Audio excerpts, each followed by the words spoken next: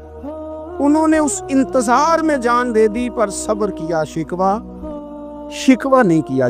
ہم نا ٹائم نہیں دیتے، ہمیں جلدی بڑی ہے، کاروبار ٹھیک ہو جائے تو شام کو ہو جائے، بچہ تندرست ہو جائے تو پھر شام کو ہو جائے، مخالفین ٹھیک ہو جائیں تو شام کو ہو جائیں۔ ہمارے سارے کام شام سے پہلے پہلے، بلکہ جو ولی بننا چاہتا ہے وہ بھی کہتا ہے 1.25 گھنٹے میں بنا دو، لیٹ نہ کرو۔ کیونکہ بہت سارے تو کہتے ہیں یہ کہ نظر کرے، میں نے کہا آپ کوئی عمل بھی کرے نا، آپ تھوڑی محنت بھی کرے نا۔ کہتے ہیں کہ نظر کریں۔ ہمارے درویش کہا کرتے تھے کہ آج کل مرید کہتے ہیں نہ نماز پڑھاؤ، نہ روزہ رکھاؤ، نہ وظیفہ کراؤ، نہ کوئی اور کام کراؤ، سانو ایویں ہی بخشاؤ۔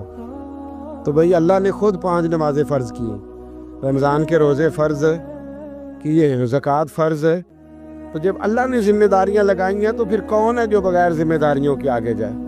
ہم وقت نہیں دینا چاہتے، ہمارے اندر جو حوصلے کی کمزوری ہوتی ہے، ہمارے اندر جو وہ ایک بہت بڑا معاملہ ہوتا ہے کہ کسی بھی طریقے سے یہ معاملہ ختم ہو، کسی بھی طریقے سے شفا ہو، جلد از جلد ہم اس بات سے نکلیں، تو یہ بات ہماری درست نہیں ہے۔ ہمیں وقت دینا چاہیے۔ حضرت سیدنا عاصم بن ثابت بن قیس، بخاری میں بھی موجود ہے اور بھی بہت ساری کتب میں یہ روایت موجود ہے۔ حضرت عاصم بن ثابت بن قیس رضی اللہ تعالیٰ عنہ، آپ نے نا جنگ احد میں بڑی دلیری کے ساتھ آپ لڑے تھے۔ 2 لوگوں کو آپ نے قتل کیا تھا، مصافے اور حارث کو۔ ان کی والدہ سلافہ بنت سعد، سلافہ بنت سعد بڑی مالدار عورت تھی، بڑی تیز تھی۔ اس نے قسم کھائی تھی کہ میرے 2 بیٹے چونکہ حضرت عاصم بن ثابت نے قتل کر دیے، اس نے قسم کھائی تھی کہ میں نا معاذ اللہ انہیں قتل کراؤں گی اور ان کی گردن اترواؤں گی اور ان کی کھوپڑی میں شراب بھر کے پیوں گی۔ جملے بولنے والے کئی دفعہ بڑا ہی بول جاتے ہیں۔ حضرت عاصم بن ثابت بن قیس رضی اللہ تعالیٰ، سلافہ بن سعد کہنے لگی کہ میرے بیٹے چونکہ انہوں نے قتل کیے تو 100 اونٹ دوں گی جو انہیں شہید کرے گا، اور پھر میں معاذ اللہ ان کی گردن اتروا کے کھوپڑی کے اندر شراب بھر کے پیوں گی۔ حضرت عاصم بن ثابت بڑے بہادر تھے، قابو نہ آ سکے۔ کافروں نے ایک چال چلی کہ مدینے سے کچھ مبلغ مانگے تبلیغ کرنے کے لیے، بطور مبلغ کو مانگا، لیکن رستے میں بددیانتی کی، جھوٹ بولا، ظلم کیا، انہیں گرفتار کیا، اور گرفتار کر کے معاذ اللہ تعالیٰ انہیں بیچنا چاہا۔ حضرت عاصم بن ثابت کہنے لگے میں میدان کا آدمی ہوں، میں قید ہونے سے لڑائی کرنے کو بہتر سمجھتا ہوں، میں کفار کا قیدی ہونے سے شہید ہونے کو فضیلت دوں گا۔ تلوار نکال لی، نیزے نکال لیے، لڑنے لگے۔ اب اکیلا آدمی اور سامنے درجنوں بیسیوں لڑنے والے، سب کا رخ جب انہی کی طرف ہوا، حضرت عاصم بن ثابت بن قیس رضی اللہ تعالیٰ عنہ سمجھنے لگے اب شہید ہو جاؤں گا۔ تو آپ نے ایک دعا مانگی، کہنے لگے اے اللہ میرے بدن کی حفاظت کرنا، اے اللہ میرے وجود کی حفاظت کرنا، گویا میری لاش کی یہ بے حرمتی نہ کرے، اللہ حفاظت کرنا۔ شہید کر دیے گئے۔ جیسے ہی آپ شہید ہوئے تو اب وہاں تو منت یہ تھی نا معاذ اللہ کے گلا کاٹیں گے اور معاذ اللہ کھوپڑی میں شراب پیئیں گے۔ انہوں نے دعا کر دی یا اللہ حفاظت کرنا۔ آپ سب بھی دعا کریں یا اللہ ہماری حفاظت فرما، اے اللہ دنیا میں بھی حفاظت فرما، قبر میں بھی حفاظت فرما، حاسدوں سے، شریروں سے، مفسدوں سے، اے اللہ حفاظت کرنا، یہ دعا فرمائی۔ جب آپ شہید کر دیے گئے نا، لاش مبارک قریب تھی، تو کافر گردن کاٹنے کے لیے آگے بڑھے تو سینکڑوں کی تعداد میں شہد کی مکھیاں آ گئی، انہوں نے گھیرا ڈال لیا سارے وجود کو۔ اب کتنی کو مکھیاں اڑائیں؟ ایک کو اڑاتے ہیں 10 اور آ جاتی ہیں، 2 کو اڑاتے ہیں 10 اور ان کا خیال تھا شاید وجود کاٹنے آئیں گے، وہ چلے گئے، کہنے لگے شام کو جب مکھیاں چلی جائیں گی تو دوبارہ آئیں گے، لیکن جب مکھیاں اڑی تو انہوں نے وجود کو چھوا بھی نہیں تھا، انہوں نے وجود کی حفاظت کی، دعا مانگی تھی، اے اللہ ان سے میری حفاظت فرما، مجھے ثابت قدم رکھ۔ مکھیوں نے وجود کو چھوا بھی نہیں، اور جب رات ہوئی تو نہ بادل تھے، نہ پانی تھا، نہ ہوا تھی، لیکن اللہ نے پانی بھیجا، بارش آئی، حضرت عاصم بن ثابت کی لاش کو بہا کے لے گئی، وجود بہا کے لے گئی، سویرے ڈھونڈتے رہے پر ان کا وجود کسی کو ملا، بعد مرن دے مکھڑا میرا ہو جاوے جے تازہ، پھر سمجھ لینا محبوب میرے نے آن پڑے ہے جنازہ، پھر سمجھ لینا محبوب میرے نے آن پڑے ہے۔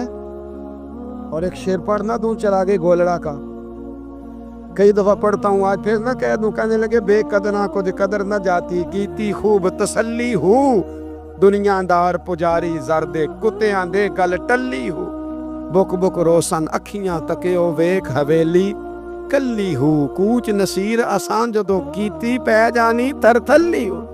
تو یاد رکھ میرے بھائی، جب آپ ثابت قدم، حضرت خباب رضی اللہ تعالی عنہ، بخاری میں ذکر ہے، کتب حدیث میں، کتب سیرت میں ذکر، حضرت خباب رضی اللہ تعالی عنہ نے اس وقت کلمہ پڑھا جب ابھی 5 لوگ کلمہ پڑھتے تھے، کل بندے السابقون الاولون۔ آپ فرماتے جس عورت کا میں غلام تھا نا، ام انمار اس کا نام تھا، وہ مجھے بڑی سخت سزائیں دیتی تھی، آپ لوہار کا کام کرتے تھے، سلاخیں، آپ کو پتہ ہے لوہار سلاخ رکھتا ہے پہلے آگ میں بھٹی میں، پھر وہ جب پوری طرح تپتی ہے پھر کچھ بنتا ہے، لوہار کا کام کرتے تھے۔ آپ فرماتے ام انمار میرے ساتھ یہ کرتی کہ مجھے سخت اذیت دیتی، کلمہ چھوڑنے پر مجبور کرتی۔ ایک دفعہ تو ایسے ہوا کہ اس نے کافروں کی ڈیوٹی لگائی، میں گلی سے گزر رہا تھا، مجھے نہیں پتا تو ان کی پہلے سے تیاری، انہوں نے کوئلے جلا کے رکھے ہوئے تھے، مجھے پکڑا، میرا کرتا زبردستی اتارا، کوئلوں پہ لٹا دیا اور میرے وجود پر وزنی پتھر رکھ دیے، فرماتے ہیں میری چربی پگھلی تو کوئلے بجھے۔ یہ شہادت گاہ الفت میں قدم رکھنا، لوگ آسان سمجھتے ہیں مسلمان ہونا، زخم پہ زخم کھا کے جی، خون نے جگر کے گھونٹ پی، آہ نہ کر لبوں کو سی، یہ عشق ہے کوئی دل لگی نہیں، اس میں بڑی برداشت کرنی پڑتی ہے۔ آپ فرماتے ہیں کہ حضور علیہ السلام نہ خانہ کعبہ کی دیوار کے ساتھ ایک لگائے بیٹھے تھے، میں ایک دن حاضر، مجھے بڑی تکلیف دیتے تھے، کہتے ہیں جب میں کام کر رہا ہوتا تھا تو میری مالکن آتی تو وہ نکال کے نا سلاخ تو میرے سر پہ رکھ دیتی، میرا سارا وجود زخمی تھا، حضور خانہ کعبہ کی دیوار سے ٹیک لگائے بیٹھے تھے، میں حاضر ہوا تو محبوب کریم بھی اٹھے، تو حضور علیہ السلام سے میں نے عرض کی حضور دیکھیں مجھے کتنی تکلیف دی جاتی، تو ابھی فرمانے لگے بس اتنی، فرمایا تم سے پہلے لوگوں کے سروں پر آرے رکھ کے 2 حصوں میں چیر دیا جاتا تھا، لوہے کی کنگھیوں سے ان کے وجود ادھیڑ دیے جاتے تھے، پر وہ سی نہیں کرتے تھے، اف نہیں کرتے تھے، میں خبردار بس اتنی۔ اور پھر میرے حضور نے ہاتھ اٹھائے، کہا اے اللہ خباب کی مدد فرما، اے اللہ خباب کی، اتنے لفظ ادا کی۔ حضرت خباب کہتے ہیں پھر میں نے وقت کو وقت دیا، پھر میں نے حالات کو وقت دیا، پھر میں نے اپنے محبوب کی دعا کو قبول ہوتے دیکھا۔ فرماتے وہ میری مالکن یہ مجھے تکلیف دیتی تھی، اذیت دیتی تھی، پر اس کا حال یہ تھا کہ اس کے سر میں درد اٹھا، اور جس طرح کتا چیختا ہے جب اسے مارا جاتا ہے تو وہ چلاتا ہے، اس طرح وہ آوازیں نکالتی۔ پھر وہ بہت بڑے طبیب کے پاس گئی تو اسے کسی نے کہا کہ لوہے کی سلاخوں سے اپنے سر کو دگوایا کر، داغ دیا کر، اسے جلایا کر جگہ جگہ سے، تاکہ تیرے اندر کا درد ختم ہو۔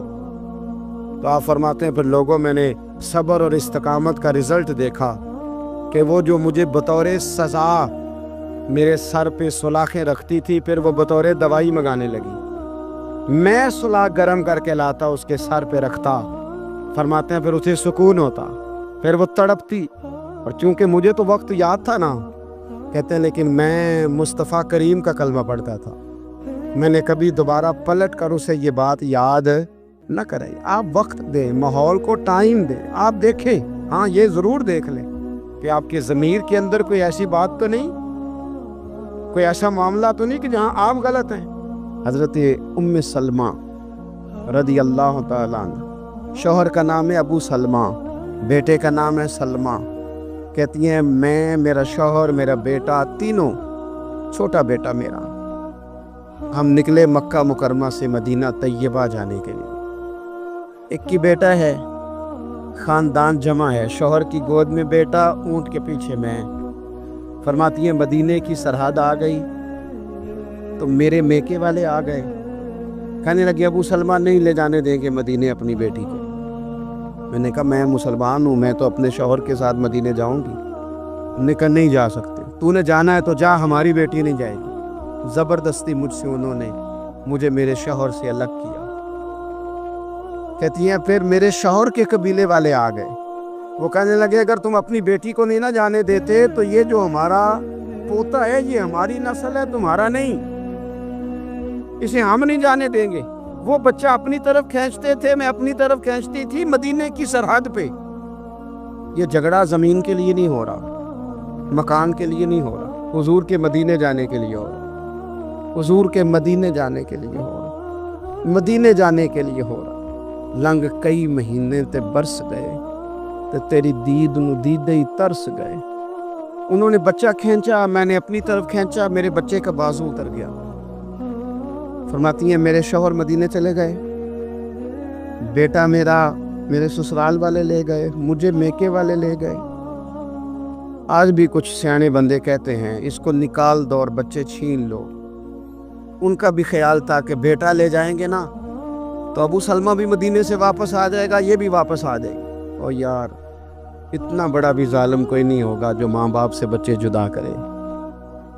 فرماتی ہیں کہ وہ لے گئے چھین کے، میں میکے چلی گئی، لوگ روٹی کھاتے تھے، میرے حلق سے نہیں گزرتی تھی۔ زمانہ سویا کرتا تھا، میں سو نہیں پاتی تھی۔ بیٹا کہاں، شوہر کہاں، میں کہاں۔ ام سلمہ کتنی دیر تکلیف کاٹی؟ ام سلمہ کہنے لگی لوگو ایک دو دن نہیں، پورا سال بیت گیا، پورا سال، پر جے سونا ہی میرے دکھ وچ راز، جے سونا ہی مارو مارو مینو مار مکاؤ، میں کوئی عذر نہ پیش لے آواں، او جے سونا ہی میرے دکھ وچ راضی، پھر سکھ نو چلے ڈاواں۔ فرمایا سال بیت گیا، لوگ صبح اٹھ کے کام کاج پہ لگ جاتے، کپڑے بدلتے، ڈیوٹیاں کرتے، اور میں سویرے اٹھ کے اس جگہ آ جاتی جہاں میرا شوہر اور میرا بیٹا بچھڑا تھا۔ میں سارا دن روتی، آہوزاری کرتی، حضور کے مدینے کی طرف منہ کر کے میں تڑپتی۔ سال بیت گیا، سال، ایک ہفتہ نہیں نکلتا بچوں کے بغیر۔ بڑے بڑے سیانے لوگ پردیس جاتے ہیں تو بچوں کی فوٹو دیکھ دیکھ کے روتے ہیں، لیکن کہتی ہیں ماں تھی، بیٹا بچھڑا اور پھر بیٹا بیمار ہو اور ماں سے جدا ہو، کتنی تکلیف کا منظر ہے۔ آپ فرماتی ہیں کہ ایک سال بیت گیا، لوگ صبح اٹھ کے کام کاج پہ لگ جاتے، کپڑے بدلتے، ڈیوٹیاں کرتے، اور میں سویرے اٹھ کے اس جگہ آ جاتی جہاں میرا شوہر اور میرا بیٹا بچھڑا تھا۔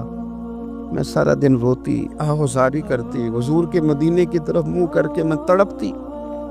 سال بیت گیا، سال، ایک ہفتہ نہیں نکلتا بچوں کے بغیر۔ بڑے بڑے سیانے لوگ پردیس جاتے ہیں تو بچوں کی فوٹو دیکھ دیکھ کے روتے ہیں، لیکن کہتی ہیں ماں تھی، بیٹا بچھڑا اور پھر بیٹا بیمار ہو اور ماں سے جدا ہو، کتنی تکلیف کا منظر ہے۔ آپ فرماتی ہیں کہ ایک سال بیت گیا اور میں نے کسی کی منت نہیں کی، میں نے کوئی شکوہ نہیں کیا، اس لیے کہ جس حال میں رب و رسول رکھے، یہ حوصلہ، یہ صبر، یہ توانائی۔ ایک سال کے بعد میرے چچا کا بیٹا میرے پاس سے گزرا، تڑپتے دیکھ کر کہنے لگا میری بہن تو سارا دن روتی رہتی ہے۔ تو میں نے کہا بھائی تمہیں کیا بتاؤں، اس کا شوہر چلا جائے، بیٹا جدا ہو جائے، وہ کیا کرے گی؟ فرماتے اس نے جا کے میرے باپ سے، اپنے والد سے، میرے خاندان والوں سے کہا اس کی سزا کب ختم ہوگی؟ اس غریبنی کا قصور یہ ہے کہ یہ مدینے والے کا کلمہ پڑھتی ہے، اس کی غلطی یہ ہے کہ یہ مسلمان ہو گئی ہے، دین حق قبول کر لیا، کیوں نہیں تم خیال کرتے؟ کہتے ان کے دل نرم ہوئے، وہ رضامند ہوئے مجھے مدینے جانے، پر اس نے کوشش کی میرے سسرال پیغام بھیجے، کب بس کرو، اور بچہ تو چڑیا کا جدا ہو جائے تو وہ تڑپا کرتی ہے، اور تم نے ایک جیتی جاگتی ماں کا بیٹا جدا کیا ہے، وہ بھی نرم ہوئے، رب نے اسباب بنائے، میرا بیٹا مجھے ملا۔ کہنے لگے تو رہ جا، میں نے کہا نہیں، تم مسلمان نہیں ہو، تمہیں پتہ نہیں نا، میں یہاں نہیں رہ سکتی، مجھے مدینہ ہی جانا ہے۔ اکیلی اتنا سفر، جنگلوں کا رستہ، پہاڑی رستہ طے کر لو گی؟ میں نے کہا میں کر لوں گی۔ انہوں ویک کے ٹھر دیاں اکھیاں نے تے جنوں ویک کے ٹھر دا سینہ ہے، ربا تیری ساری خدائی ایک کی تشہر مدینہ ہے۔ کہتی میں اونٹ پہ بیٹھی، بیٹا میں نے گود میں بٹھا لیا، میں سفر کرنے لگی، پر دل میں کھٹکا تھا کہ اتنا لمبا سفر، بیٹا چھوٹا ہے، کیسے کروں گی؟ کہتے مجھے عثمان بن طلحہ مل گئے، کہنے لگے کہاں جا رہی ہو بہن؟ میں نے کہا مدینے۔ کہنے لگے اکیلے جاؤ گی؟ میں نے کہا جانا تو ہے نا، تو ساتھ چلے نہ چلے پر شہر رسول تو جانا ہے نا۔ آپ فرماتی ہیں میں نے عثمان بن طلحہ سے نیک بندہ کوئی نہیں دیکھا، میرے اونٹ کی لگام تھام لی۔ جب مجھے اونٹ پہ بٹھاتے تھے نا، اونٹ بٹھا کے چلے جاتے تھے، میں بیٹھ جاتی تھی تو آ کے لگام تھامتے تھے۔ جب کہیں مجھے اتارتے تھے تو اونٹ بٹھا کے چلے جاتی تھے، میں اتر جاتی تھی تو اونٹ کو باندھتے تھے۔ سونا ہوتا تھا تو اونٹ بٹھا دیتے، میں اتر جاتی، وہ دور جا کے لیٹ جاتے۔ فرماتی تھی پھر میرے لیے میرے رب نے اسباب پیدا کی اور میں مدینہ پہنچی، میں شوہر سے ملی، اور لوگوں میرے نصیب دیکھو، میں رہنے کہاں لگی؟ حضور کے مدینے میں، شہر رسول میں، شہر رہ پائے نظر ہوش میں آ، یہ کوہ نبی ہے، میں حضور کے حرم کی زمین اور قدم رکھ کے چلنا۔ ارے سر کا موقع ہے او جانے والے، مدینے کے خطے، خدا تجھ کو رکھے غریبوں فقیروں کے ٹھہرانے والے۔ کہتی ہے میں وہاں بسنے لگی۔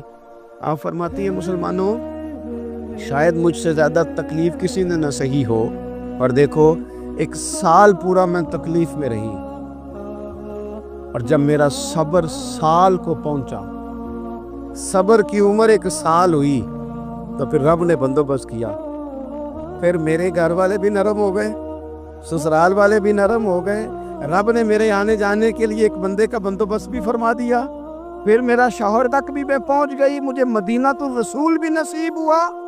1 سال میں نے صبر کیا تھا، رب نے مجھے مستقل مدینے کا ٹھکانہ عطا فرما دیا۔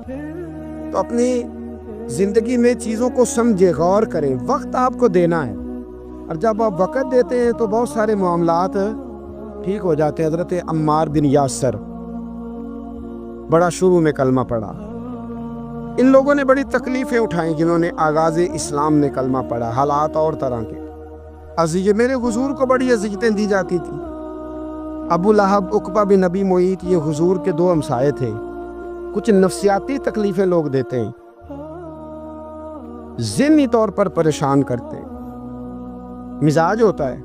وہ دونوں کیا کرتے تھے؟ وہ سارا اپنے گھر کا کوڑا کرکٹ لا کے حضور کے دروازے پر پھینک جاتے۔ تو نبی کریم صلی اللہ تعالی وسلم فرماتے تھے کیا خوبصورت حق ہمسائیگی ادا کرتے ہو، کیا اچھا تم حق ہمسائیگی، اور دونوں طرف کے ہمسائے تکلیف دیتے، اذیت دیتے، حضور کو پریشان کرتے۔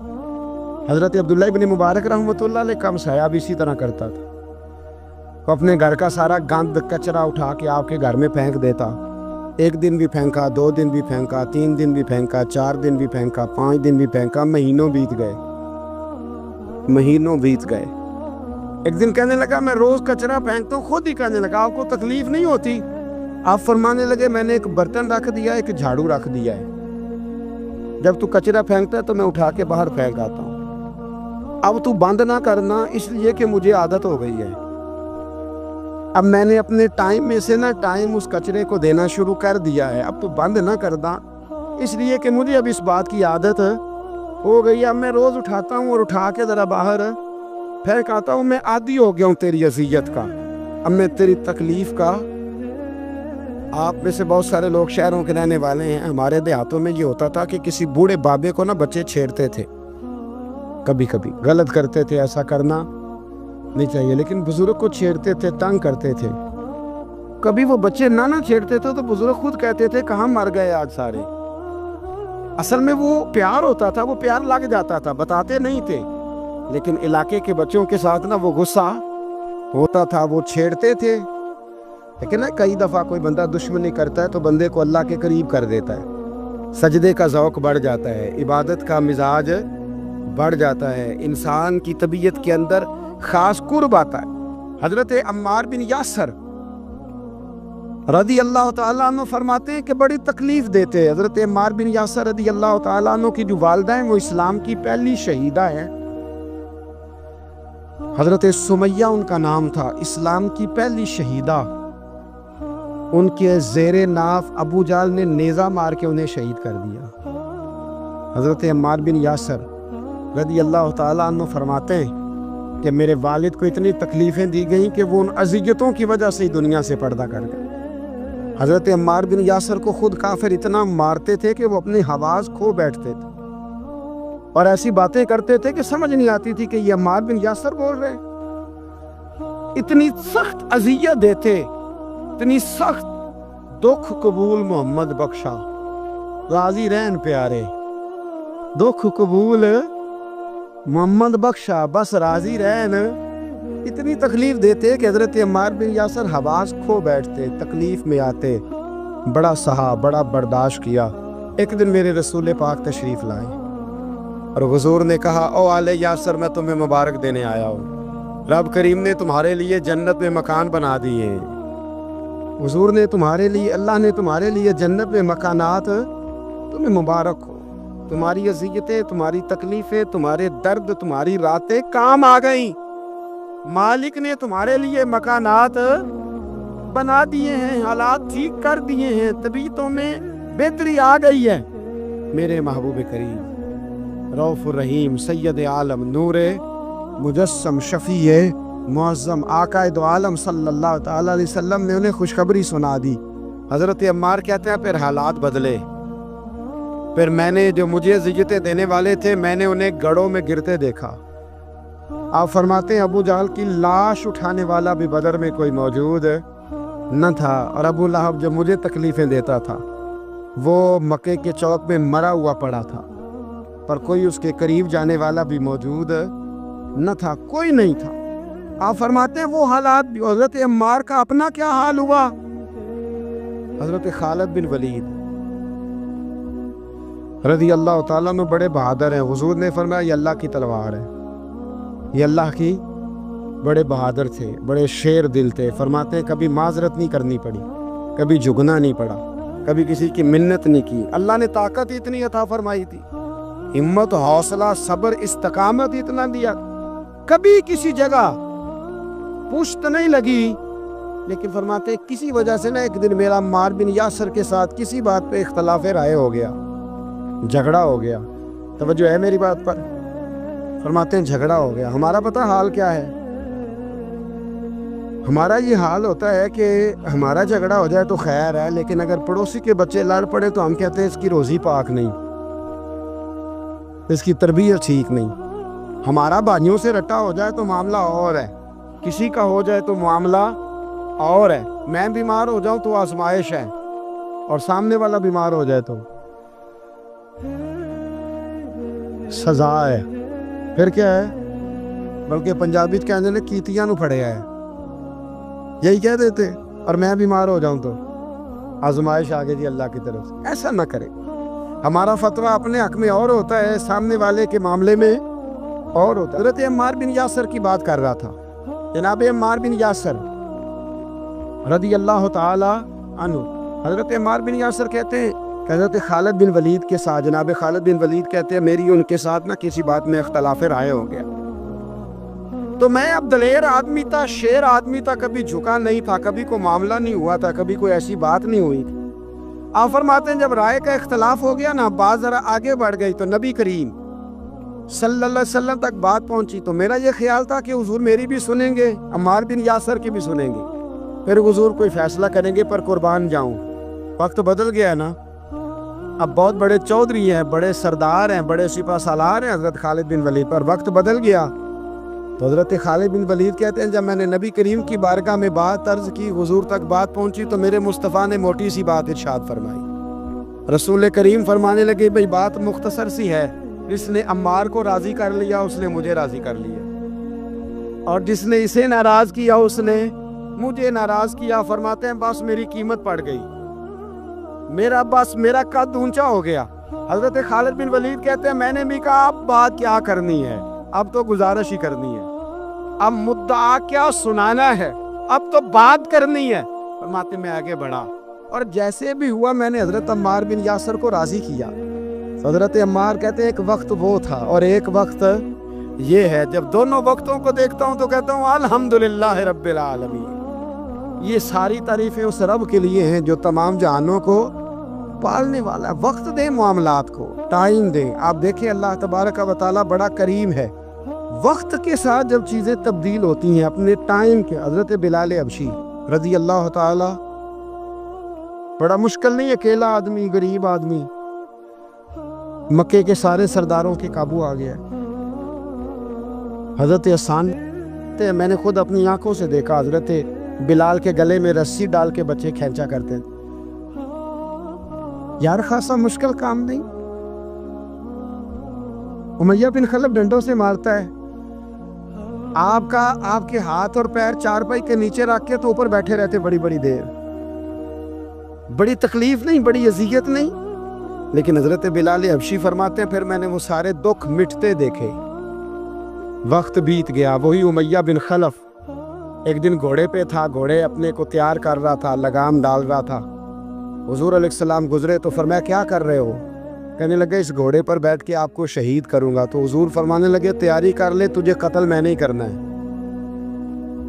پھر جنگ کے موقع پہ نا ہلکی سی خراش لگائی رسول پاک نے اسے، یہاں گلے پہ، تڑپتا تھا، روتا تھا، سسکتا تھا۔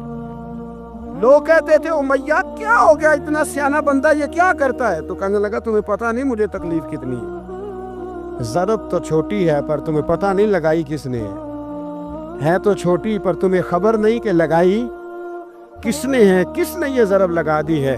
پھر تڑپ کر سسک کر مرا۔ حالات بدل جاتے ہیں، حالات میں تبدیلیاں آ جاتی ہیں۔ اگر بیماری آ گئی، کوئی پریشانی آ گئی، کہیں کوئی اپنا دنیا سے چلا گیا تو یہ ذاتی تکلیف ہے، اس پر بھی صبر کرنا۔ اور اگر اپنوں نے، بیگانوں نے کوئی تکلیف پہنچا دی، کوئی اذیت دے دی، وہ اذیت کئی صورتوں میں ہو سکتی ہے۔ تانا بھی ایک اذیت ہے، طنز بھی ایک اذیت ہے، کسی شخص کے بارے میں غلط کلمہ کہنا بھی ایک اذیت ہے، اور مقابلے میں کھڑے ہو جانا، لڑائی کرنا، یہ بھی ایک اذیت ہے۔ اس پر بھی صبر کرو، ورابطو، اور اس طرح کرو کہ کمر بستہ رہو، جد و جہد کرتے رہو۔ واتقوا اللہ، اللہ سے ڈرو، لعلکم تفلحون، تاکہ تم کامیاب ہو جاؤ۔ صبر جب آپ کرتے ہیں نا، اور صبر کا ارادہ کرتے ہیں تو اللہ تعالیٰ صبر کی توفیق بھی عطا فرماتا ہے۔ ہم نے یہ دیکھا ہے کہ ہمارے پاس نعمتوں کی کمی نہیں، ہمارے فریزر خوراک سے بھرے ہوئے، ہمارے دسترخوانوں پہ انواع و اقسام کی چیزیں چنی ہوئی ہیں، ہماری الماریوں میں کئی ہمارے لباس تیار شدہ لٹکے ہوئے، ہماری جیبوں میں ہماری ضرورت کا سرمایہ اللہ نے ہمیں دے دیا۔ لیکن اس کے باوجود جو لوگ ایک دوسرے سے پیار نہیں کر پا رہے، جو ایک دوسرے کے قریب نہیں جا پا رہے، تو اس کی وجہ یہ ہے کہ صبر نہیں رہا، حوصلہ نہیں رہا، کسی چیز کو برداشت کرنا ہمارے مزاج کا حصہ ہی نہیں رہا۔ میرے رسول کریم صلی اللہ تعالیٰ علیہ وآلہ وسلم ہجرت سے چند دن پہلے نا خانہ کعبہ کو اندر سے دیکھنے کا دل کیا میرے نبی پاک کا، کیا مجھے مکہ چھوڑ کے مدینہ طیبہ جانا ہے تو میں ذرا کعبہ معظمہ کے اندر سے زیارت کر لوں۔ عثمان بن طلحہ ایک شخص تھا جو کلید بردار تھا، جس کے پاس خانہ کعبہ کی چابی ہوتی تھی۔ حضور صلی اللہ تعالیٰ علیہ وسلم نے اس سے کہا کہ بھائی چابی ذرا دے دو، میں خانہ کعبہ کے اندر سے زیارت کرنا چاہتا ہوں۔ کہنے لگا کوئی اور ہوتا تو میں دے دیتا، آپ کو نہیں دوں گا۔ معاذ اللہ ثم معاذ اللہ۔ میرے رسول پاک کی بات نہ ستارے بھی مانتے ہیں، چاند بھی مانتا ہے، سورج بھی مانتا ہے۔ حضور اگر سورج کو کہنا واپس حضرت علی نے نماز پڑھ دیا تو وہ آ جاتا ہے، اور اگر حضور فرما دیں چاند کو 2 ٹکڑے ہو جا تو وہ 2 ٹکڑے ہو جاتا ہے۔ سورج بھی بات مانتا ہے، چاند بھی بات مانتا ہے۔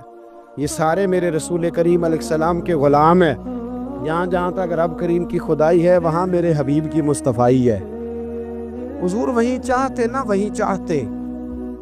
تو حضرت عمر اگر حکم دے تو زمین تیل واپس کرتی ہے، تو حضور حکم دیتے تو وہ کافر اندر دھنسا لیتی زمین، سارا کام اسی وقت ہو جاتا۔ لیکن حضور نے کیا فرمایا؟